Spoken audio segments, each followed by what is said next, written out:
Pakita ko lang sa inyo ang sitwasyon ngayon dito sa Liwasang Bonifacio. Ang panawagan ho nila ay pansamantalang suspindihin ang excise tax at saka ang VAT ng langis, mga kababayan. Ito po ang kasalukuyang sitwasyon ngayon dito sa Liwasang Bonifacio. Yan, napakadami pong tent, mga kababayan. Dito po sila natutulog. Mga Batanggenyo po ang mga naririto. Kita niyo naman po, hanggang dun sa dulo, mga kababayan, puno ho yan ng tent. Yan, at may libreng patent po dito sa mga gustong pumunta. Ayan o, hanggang dun po. Hanggang dun din po sa likod ko, mga kababayan, marami rin pong tent at napakarami na pong tao rito hanggang ngayon, mga kababayan. Parami po na parami ang tao rito ngayon sa Liwasang Bonifacio. Ano ho?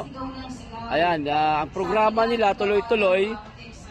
Tuloy po ang kanilang panawagan at kahilingan sa ating gobyerno na sana pansamantalang isuspende ang excise tax at ang VAT, mga kababayan.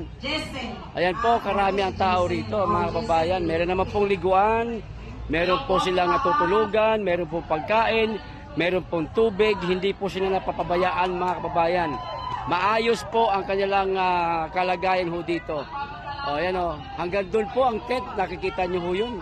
Napakalayo, hanggang doon po sa kabila. Ayan po ang sitwasyon ngayon dito sa Liwasang Bonifacio.